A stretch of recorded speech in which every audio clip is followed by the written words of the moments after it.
Welcome to the Twisted Tentacle Inn.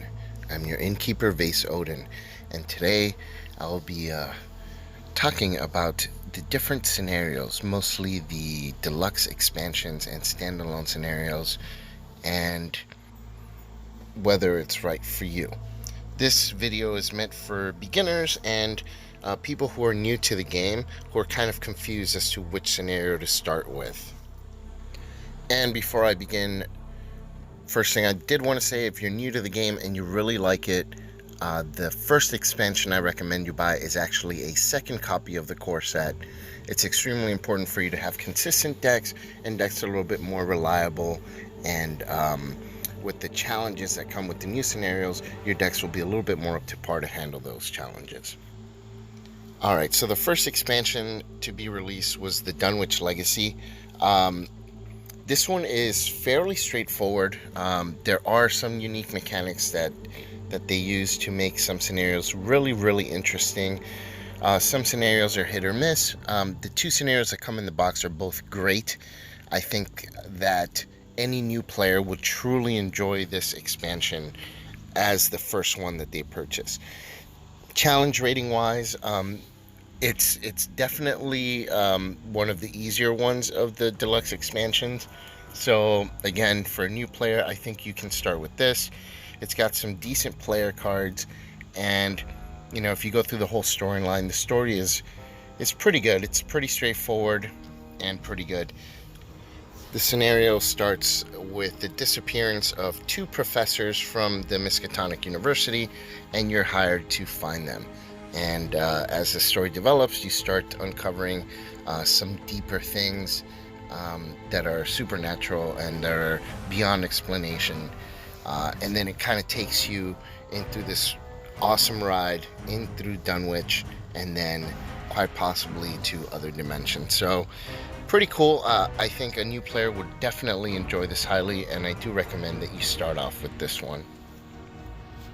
The second deluxe expansion to be released was the Path to Carcosa. This, at least with the online communities, this seems to be everybody's favorite, or at least most people's favorite expansion, and I can't blame them. Where Dunwich was pretty straightforward, a lot of combat, and pretty direct mechanics, the Path to Carcosa takes everything to a whole nother level, and you really get to see the versatility of the game and its mechanics, and how it can be used to really narrate a story. The Path to Carcosa is more psychological, so there's a little bit less in terms of direct combat. Solving problems takes a few more steps and a few more things in order for you to succeed, and it's definitely a more subdued type of horror that just kind of creeps at the back of your mind and under your skin. It's really cool. And unlike Dunwich, this one, you're not actually hired to solve a mystery. You're actually at a play called The King in Yellow. And this is based on Robert W. Chambers' work, The King in Yellow. You're in there watching the play, and then strange events start to happen. And as you try to figure out what exactly happened to you while you were watching the play, you start to realize that anyone who's involved in this play, whether actors, directors, or anyone who's watched it, has either gone insane or strange things have happened to them. So you start investigating things further and realize that there are some dark forces behind this play, and the mystery is unraveled as each adventure is completed, and the story develops very nicely. The pacing is great, and there are some really cool surprises throughout the different scenarios. I highly recommend this one if you're more into the psychological type of horror. And the third deluxe expansion, which is the one that we are currently in, so not all the scenarios have been released for it yet, is the Forgotten Age. The Forgotten Age starts off where you're hired by the Miskatonic University to go on an expedition to find out about this society of natives that apparently have withstood the test of time, and they're deeply hidden in the jungles of Mexico. So there's also an ulterior motive. There's some kind of an artifact that you're trying to retrieve. So the campaign starts with you in the jungle. It's definitely more of like an adventure type of campaign, at least initially. Very Indiana Jones, and just a lot of like really cool exploration in ruins and jungles and the forest. There are a lot of snakes. You get to really, really, really hate snakes by the end of this. Um, the first two scenarios are extremely challenging, so I don't recommend this expansion for a new player. Definitely get used to deck building.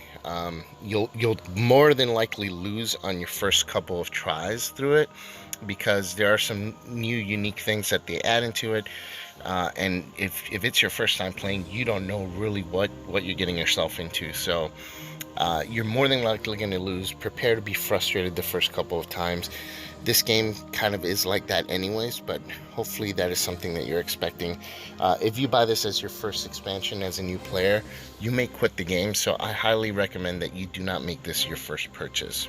Now, that said, when you do have enough experience playing the game, I definitely recommend that you get this expansion. So far, it's my favorite. The first Mythos pack, so the third scenario in the expansion, called Threads of Fate, is my favorite adventure in all of Arkham Horror LCG. So I'm not bashing this scenario or expansion at all. I'm just trying to be realistic here. A new player definitely is better off playing Carcosa or Dunwich before going on into the Forgotten Age. Now, in addition to the deluxe expansions, as a new player, you may be wondering what the standalone scenarios are, because you'll see those in the game store as well. And those are a little bit different. They're just usually one or two scenarios or adventures that you can play. Sometimes you can insert them into a campaign, so you can actually kind of do a side quest type of deal. But there is a precedent set now by Labyrinth of Lunacy where it is completely standalone. You cannot insert that in the middle of a campaign. I do recommend that you buy deluxe expansions first, or at least one of them, because they do include player cards, so it gives you more options for deck building. And these standalone scenarios, although great, especially as a one-time thing, or to play with someone new that you're teaching how to play or trying to get into the game, they don't include as much in terms of options or variety. So I definitely think that you're better off buying deluxe expansions before delving into these. The first standalone scenario is the Curse of the Rougarou. This one is kind of a werewolf story. Very, very different from the rest of Arkham Horror LCG. It's just a werewolf, basically. They call it the Rougarou. And you basically travel to Louisiana to investigate some sightings and some strange occurrences, and you come across the realization that there's some kind of a curse involving this Rougarou, and you're trying to investigate it. This one's fun. It's not too challenging for compared to the other standalone scenarios. You can insert it into any campaign by just using one experience point, and it has some pretty cool player options that you can gain, some like story awards and cards that you can gain when you complete it, that can definitely help you later on in the campaign if you're using this in the middle of another campaign.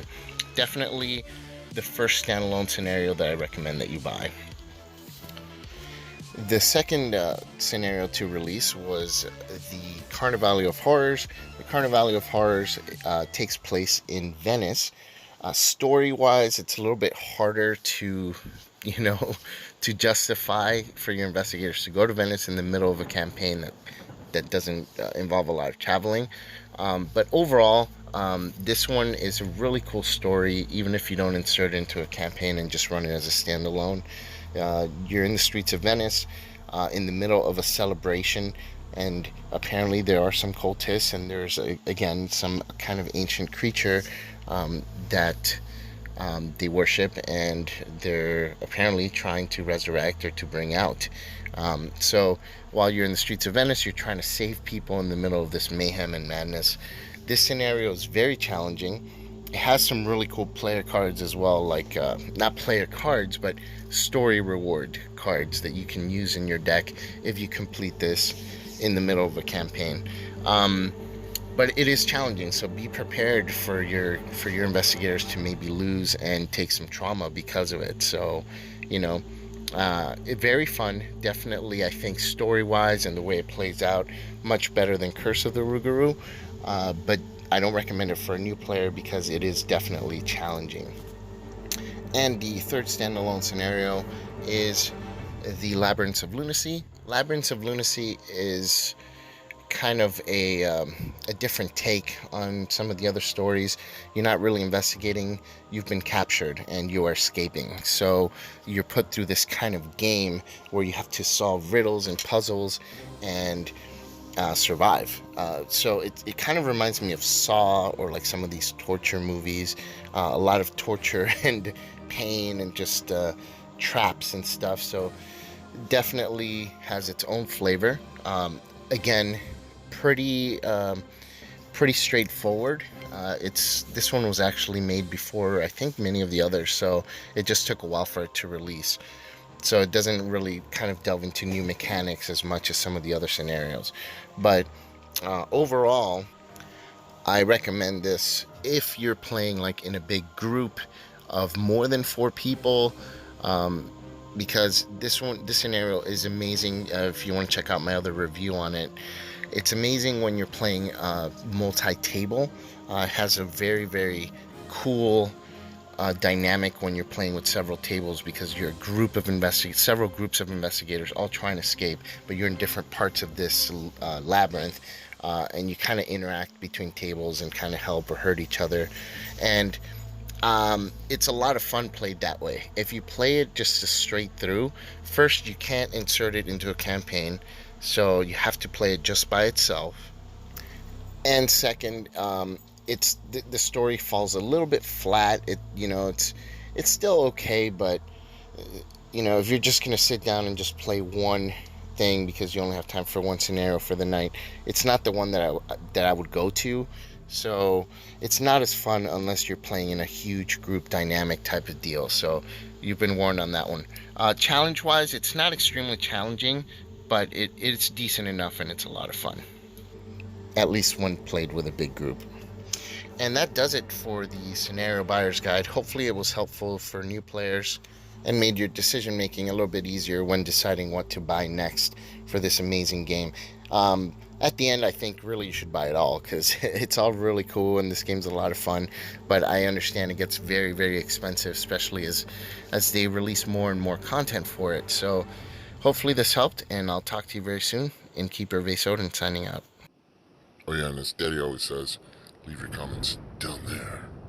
Down there. Leave them down there.